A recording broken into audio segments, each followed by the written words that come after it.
ano era 1995. No pequeno vilarejo que eu morava, existia poucas casas.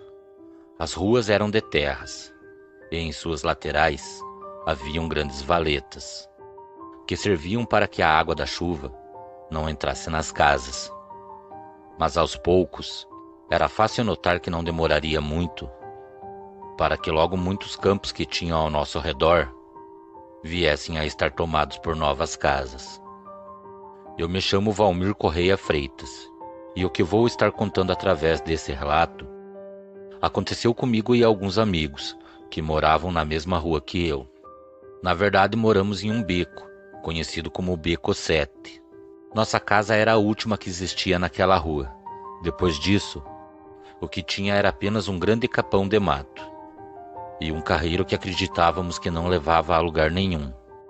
Muitas pessoas sempre nos recomendavam para que não andássemos fora dos limites do vilarejo, e também para que nunca fôssemos até a mata em que aquele carreiro levava.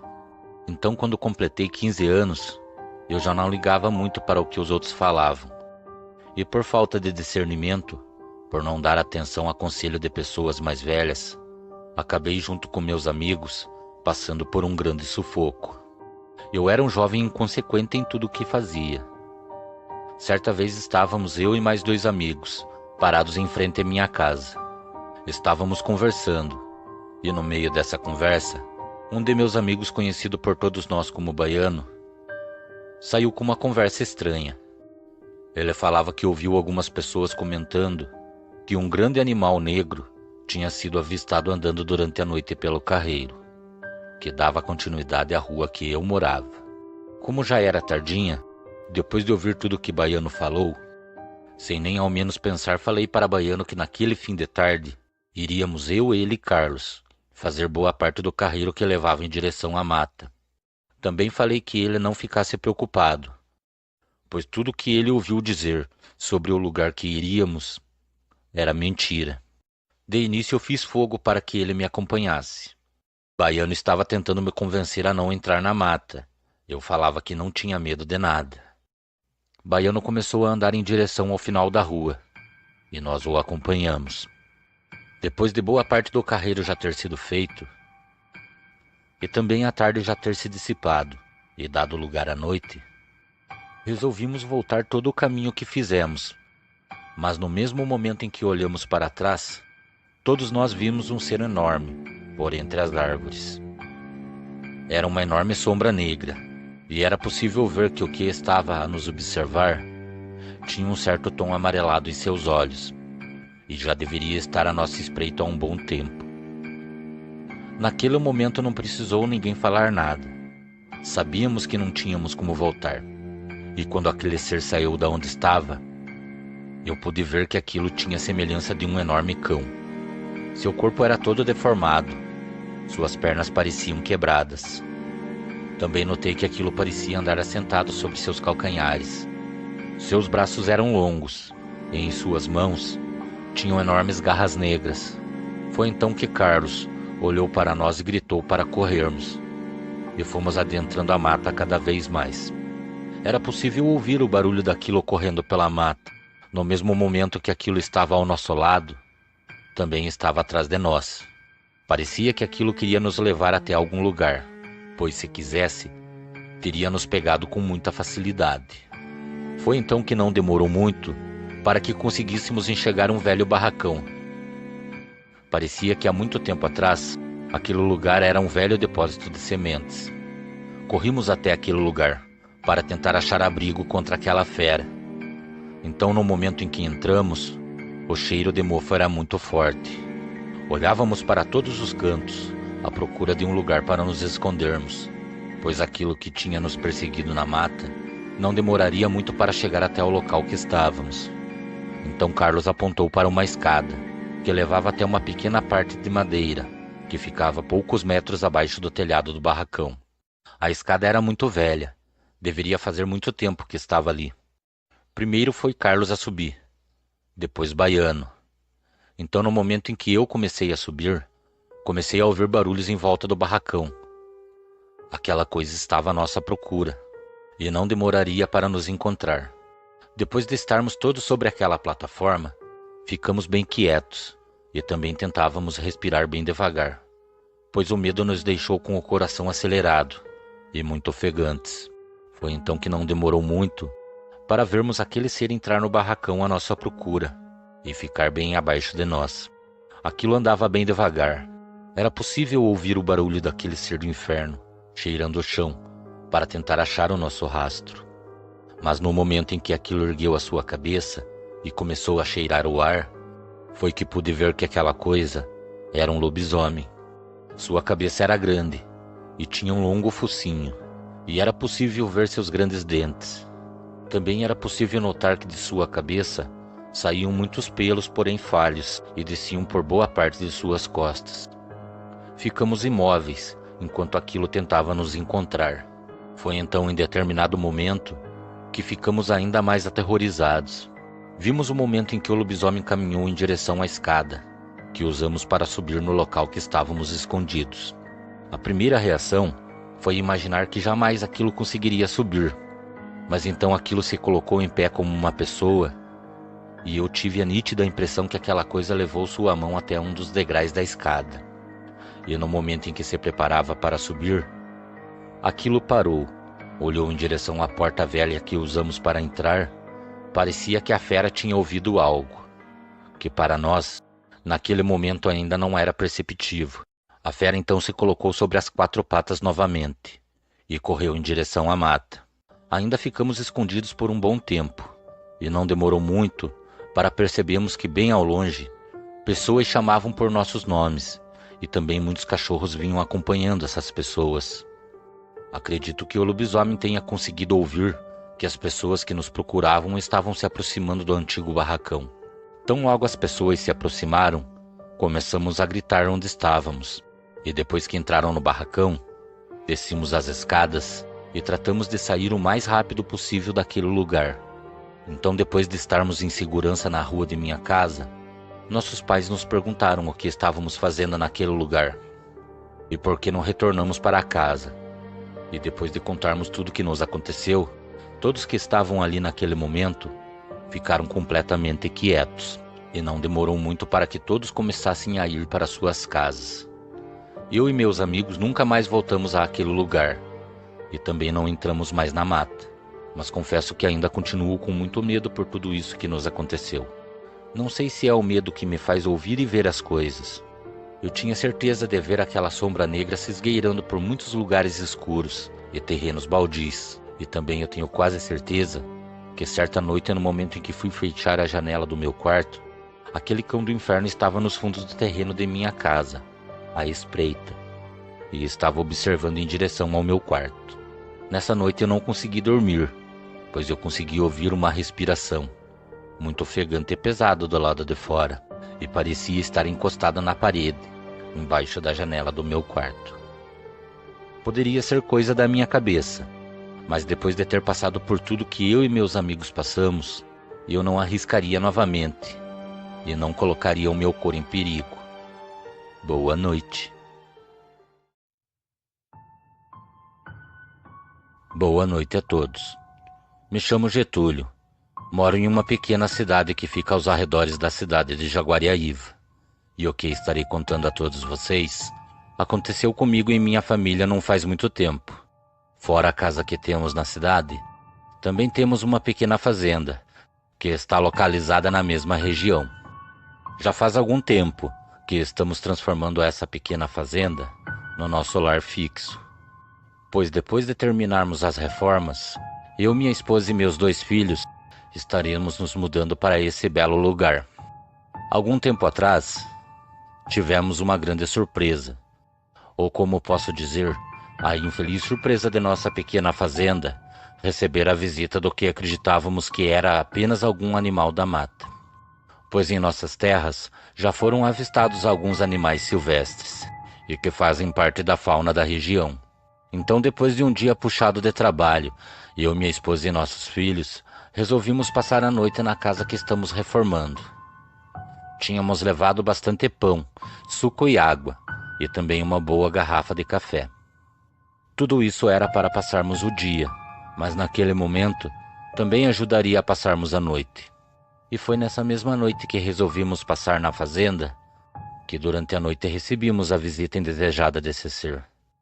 Eu e minha esposa nos arranjamos em um cantinho da sala e deixamos a cama que já estava montada no quarto para as crianças. Era uma cama de solteiro, mas para nosso filho de 13 anos e nossa filha de 6, seria o suficiente. Como estávamos muito cansados, foi poucos minutos e já tínhamos todos pegados no sono. Mas quando foi durante a madrugada, minha pequena filha veio até a sala, onde eu e minha esposa estávamos dormindo, e me acordou. Então, no momento em que me assentei no chão, minha filha me abraçou e me pediu para que a deixasse dormir conosco.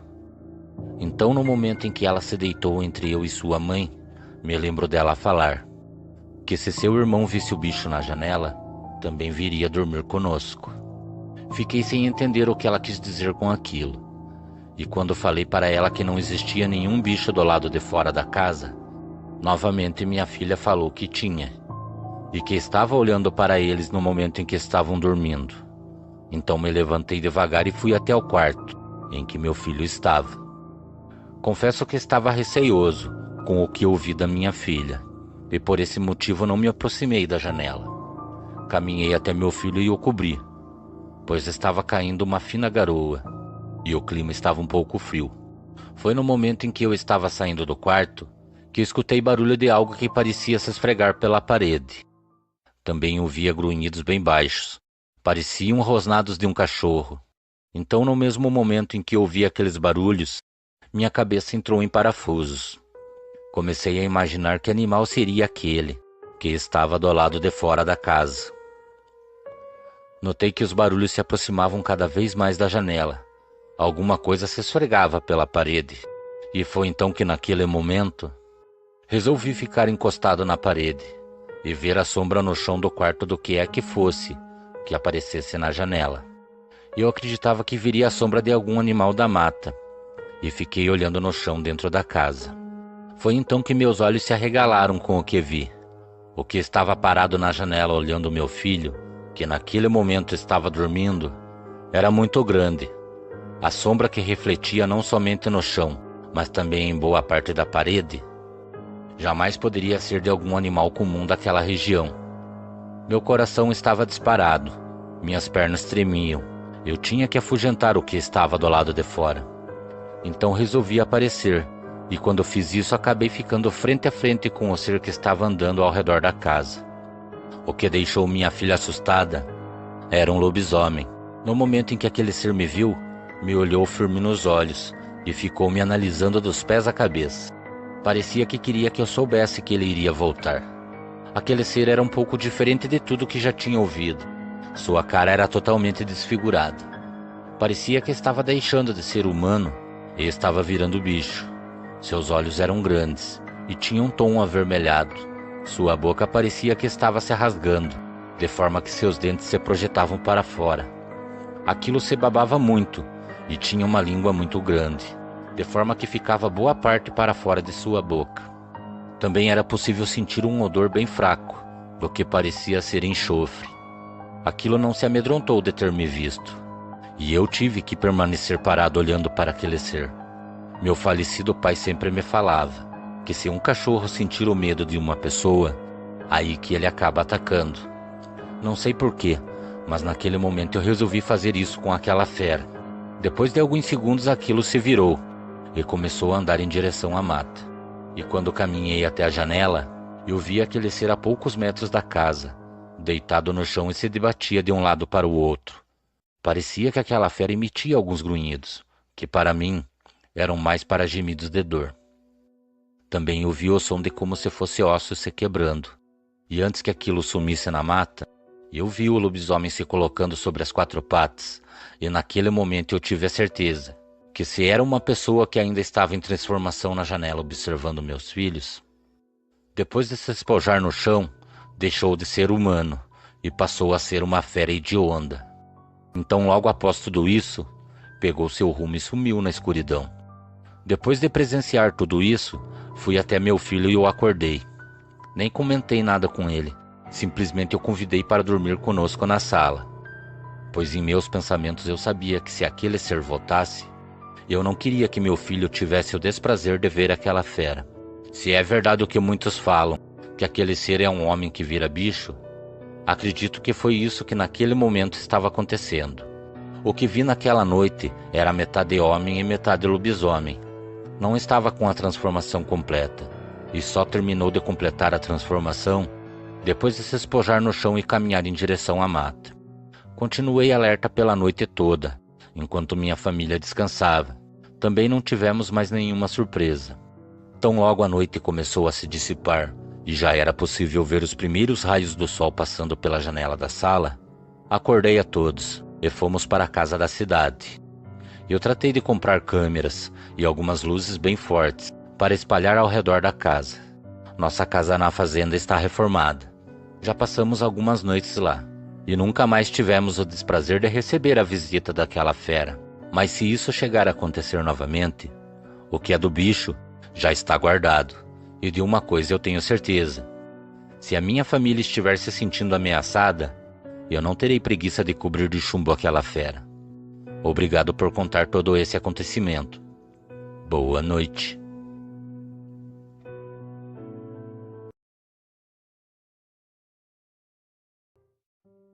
Boa noite. Me chamo Erivelto Romeno, e tudo o que estarei contando a esse canal não só aconteceu comigo, como ainda vem acontecendo até os dias de hoje.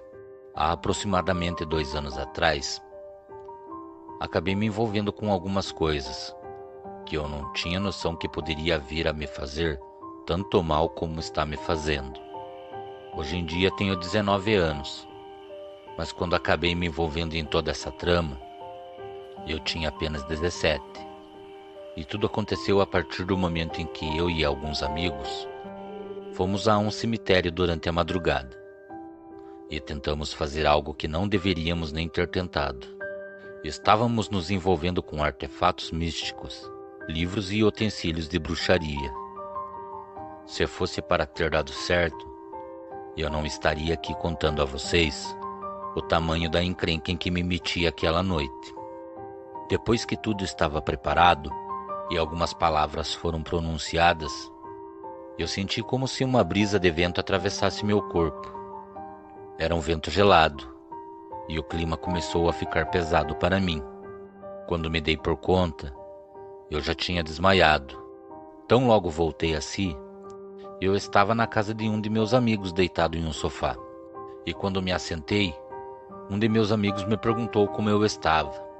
Então respondi que estava bem. E quando eu falei que não lembrava como tinha chegado até a casa, eles me responderam que em um momento eu acabei fechando meus olhos. Minha voz mudou e eu comecei a falar palavras que eles não conheciam. Parecia outro dialeto. Então, depois de andar por alguns metros dentro do cemitério, eu fui levado por meus amigos. Sentia muita dor em meu corpo. Parecia que meus ossos tinham sido retorcidos. Doía meus ossos, minha carne também por baixo de minhas unhas. E daquele dia em diante, comecei a ter pesadelos estranhos. Não teve uma noite sequer que eu não fosse perturbado em meus sonhos por figuras sombrias. Por muitas vezes, o que eu via eram pessoas deformadas. Eu me via andando por matas, e sempre que eu olhava para os lados escuros, eu enxergava criaturas que me acompanhavam. Todas as manhãs me acordava suado e muito cansado, sonolento e sem força para nada. Corredores escuros, casas velhas, ruas escuras. Parecia que eu estava vivendo uma vida paralela à vida que eu vivia. Todas as vezes que eu me encontrava nesses lugares, a impressão que eu tinha era que o tempo parava para mim. Pois o tempo que eu passava e vivia nesses pesadelos parecia uma vida. Por quantas vezes eu gritei em meus pesadelos que aquilo que eu estava vendo ou estava me acontecendo não era real. No ano de 2020, meu quadro piorou. Pelas manhãs, quando me acordava, sempre que eu ficava em frente ao espelho, as mesmas formas horrendas que apareciam em meus sonhos passaram a aparecer para mim em espelhos que tinham espalhados pela minha casa. Muitas vezes era a mim mesmo que eu via, mas os movimentos que a minha imagem fazia não condizia com os movimentos que eu fazia. Aquilo tudo estava me enlouquecendo. Foi então que em uma manhã, depois de eu me acordar, sentia muita dor em meu pescoço e em minhas costas. Quando minha mãe me viu, ela me perguntou com espanto se eu estava bem, e também me perguntou que marcas eram aquelas em meu pescoço. Quando me olhei no espelho, o que vi me deixou muito assustado. Em meu pescoço existia um par de mãos, e era nítido que durante a noite, o que deixou aquelas marcas em meu pescoço tentou me sufocar. Aquilo não era normal. Em minha casa morávamos somente eu e minha mãe. Depois de tudo isso, minha mãe decidiu me levar a um psiquiatra para tentar me ajudar. Passei por algumas sessões de hipnose para descobrir o que estava me acontecendo, mas as únicas coisas que descobriram foi que eu sempre que estava em transe, pronunciava as mesmas palavras estranhas que pronunciei naquela noite no cemitério. Meu problema só vinha piorando. Coisas mais estranhas ainda começaram a acontecer. Além das marcas pelo corpo, também começaram a aparecer cortes por todo o meu corpo. Isso sem contar que por muitas vezes me acordei fora de casa e também no próprio cemitério. Minha mãe, temendo por minha vida, passou a me deixar trancado em meu próprio quarto durante as noites, para que eu não saísse para as ruas nas madrugadas e nada de ruim me acontecesse. Depois de um bom tempo lutando contra tudo isso, meus pesadelos foram diminuindo. As criaturas que me perseguiam já não pareciam mais para mim, nem em meus sonhos e nem em espelhos. E depois de achar que o problema já não existia, comecei a ficar mais confiante e passei a ter uma vida normal. Voltei com meus estudos e voltei a me encontrar com meus amigos. Minha vida estava indo muito bem, até a noite em que eu estava indo até meu quarto, e tive a impressão de ter visto o que parecia ser uma sombra de uma pessoa. Estava lá, parada, em pé ao lado do meu guarda-roupa. Vocês podem achar loucura o que eu vou falar agora, mas eu tinha plena certeza que aquela sombra conseguia se esconder por trás do meu guarda-roupa. Ela saía de lá, me olhava e retornava. Não queria acreditar que tudo aquilo poderia estar voltando a acontecer. Então aquela noite, eu não dei atenção a tudo isso e simplesmente fui até minha cama e dormi. E assim fiz por muitas outras noites. Passei a não dar atenção a tudo que eu via, até que uma noite, depois de jantar na companhia de minha mãe, acabei pedindo licença a ela e fui para meu quarto descansar. Tão logo me deitei, acabei cochilando. Eu não notava, mas minha mãe me conta que eu me debatia na cama, pedia socorro e falava para que tirassem o que eu estava vendo em cima de mim. Minha mãe tentava me segurar, mas não conseguia. De me ver naquela situação, ela conta que passou a se sentir fraca e impotente. Ela não sabia como agir com tudo aquilo que estava me acontecendo. O que eu vi em cima de mim naquela noite é um ser conhecido como sucumbos. Esse ser é uma criatura do inferno e consegue se materializar nas noites para perturbar o sono das pessoas. Até onde busquei informações, sucumbos é um ser que perturba homens. Ele consegue tomar a forma que ele quiser e age na vida da pessoa, sugando sua energia vital. A pessoa pode ficar debilitada, doente e até mesmo chegar à morte. Também envelhece rapidamente. E em mulheres, o ser que aparece se chama íncubus. Age da mesma forma. Eles podem ter várias formas. Pequenas criaturas peludas, formas de animais. Para mulheres, aparecem como lindos homens. E para homens, aparecem como lindas mulheres. O único detalhe é que seus pés não são humanos. E se alguém ver, notará que são pés de cabra. Esses seres começam a tragar a vida das pessoas. E infelizmente, por não pensar o que eu estava fazendo naquela noite naquele cemitério, eu acabei recebendo uma carga negativa de tudo de ruim que existe. Hoje em dia vivo abaixo de remédios e clínicas. Por muitas vezes melhoro, mas são poucos os dias que eu estou bem. Ainda tenho uma vida e estou lutando para me libertar de tudo isso. Cuidado com o que você mexe. O sobrenatural existe e é inevitável a forma que ele age. A partir do momento que eles começarem a usar as pessoas como porta para que eles possam sair da escuridão e passem a agir ao seu redor.